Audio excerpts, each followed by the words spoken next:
పొలాలు ఎండిపోతున్నాయి, మాకు బతుకు తెరివి పోయింది, దున్నుకున్నాం ఎండిపోతుంది, నార్లు పోయినాయి, వచ్చిన ముఠాలు వాళ్ళు వెళ్ళిపోతున్నారు. మేమేం చేయాలన్నా పురుగుల ముందు తాగాలన్నా సావాలన్నా మాకైతే తెలియటంలే. మేము ఇక్కడ మాట్లాడేమో ఎమ్మెల్యే దాకా పోతున్నాం కానీ సీఎంకు పోవటంలే. దయచేసి మీరందరూ కలుసుకొని దయచేసి సీఎం దృష్టికి పోయి మాకు తలుపెత్తే మార్గం చేయండి. మా పరిస్థితులు దారుణంగా ఉన్నాయి. 15 రోజుల నుంచి ముద్దా నీళ్లు లేకుండా తిరుగుతా ఉన్నాం. దాంట్లో రాళ్లు వేశారు, ఇనప గుండ్లు వేశారు, వేశారు. సిటీ కెమెరాలు వచ్చినా కూడా వాళ్ళు లోపల పనిలా, కెమెరాలు పోయి చూస్తా ఉంటే వాళ్ళు లోపల పనిలా, వాళ్ళు బయట నుంచే పంపించారు. ఎవరో సూపర్వైజరు ఇంకా ఎవరెవరోనో నాకైతే తెలియదు. డెల్టా మీద నుండి ఆఫీసర్లు మొత్తం అశక్తో చేస్తుంది పనులు. చేపల వాళ్ళు వేసుకున్నారు, చేపల కోసం వాళ్ళని తీసుకున్నారు, వాళ్ళు ఇష్టం వచ్చినట్టు తిప్పారు. అది ఆట తిరిగిపోయింది, లోపల పడిపోయింది, అది లేవటం లేదు. ఈ రోజుకి ఎమ్మెల్యే గాని ఎవరు కూడా దాన్ని స్పందించలా. మాకు అత్యంతరం ఏదో మాకే తెలియలా. మా బతుకు ఈ డెల్టా ఉంటే ఎంత, లేకపోతే ఎంత. మాకు మా నార్లు పోయా, అన్ని పోయా. ఇక మీరేం చేయాలా? సావాలా? ఆత్మహత్య చేసుకుని సావాలా? దేనికి పొలాలు మాకు? ఈ బతుకు దేనికి? ఏమీ లేదు. 2 ఏళ్ల నుంచి చదువు నిండా 7 నిండింది. ఏదో పండితే మా బతుకుదామని దున్నుకున్నాం. 15 అడుగుల మీద చెక్కలేసిన తలుపు 20 అడుగుల మీద చెక్క ఎందుకు లేవలేదు? చేపల మీరు కలుసుకొని మా రాజు జరగనింగారా? ఏం చేయకపోతే 50 శాతం. ఇప్పుడు వాళ్ళు వచ్చిన వాళ్ళు ఎందుకు పని ఇలా లోపలికి?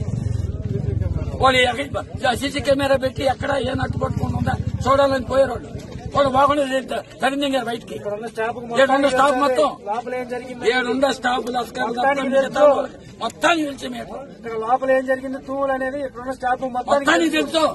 ఇది తెలిస్తే మన బతుకు బయటపడతాని వైజాగ్ నుంచి వచ్చే తీయడానికి వాళ్ళు దరిద్రంగారు.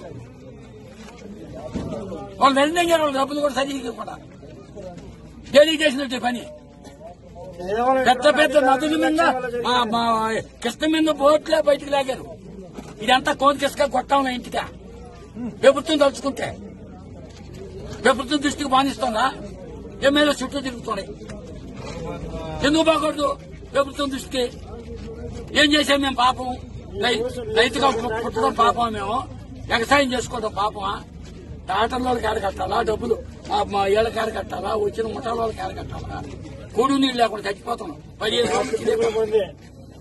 15 రోజుల నుంచి మా బతికేదో మాకే అర్థం కాల.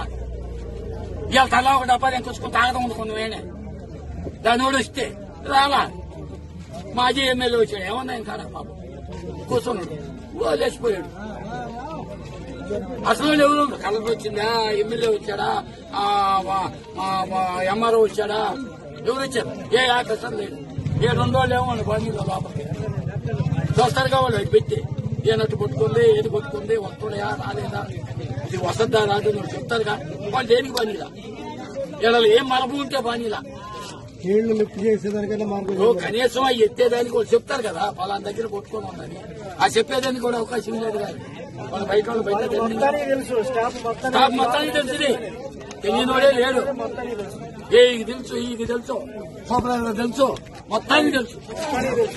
దయచేసి మీరు దేశాన్ని మీడియా మిత్రులు, దేశాన్ని బాగు చేసేవాళ్ళు, రైతుకు సాయంగా చేసేవాళ్ళు అయితే సీఎంకు పంపించండి. డైరెక్ట్ నిన్నటి నుంచి జరిగేది కందుకూరు నియోజకవర్గం. కందుకూరు ఎమ్మెల్యేగా దీన్ని పట్టించుకునే పని లేదు. దయచేసి మీరు మాకు హెల్ప్ చేయండి. నెల్లూరు ఎమ్మెల్యే కూడా పట్టించుకునే పని లేదు. నా కొడకలలో మీరు సావనరా ఎత్తుకొని వచ్చిన వాళ్ళు ఎత్తేవాళ్ళం జరిగిందంగిరి. ఆ సీడీ కెమెరాలు పెట్టి చూసేవాళ్ళం జరిగిందంగిరి. ఇంకేం సార్ మా బతుకు? మీ కోట్లేసి గెలిపించినందుకు మేము తావాలా? 15 రోజులు సీఎం దృష్టి ఎందుకు పోలేదు? మీకు చేతకైనప్పుడు పైకి పంపించాలి కదా రిపోర్టు. సార్ మాకు లేవలేదు, మంచి వాళ్ళు పంపించడం పంపించాలిగా. రాత్రి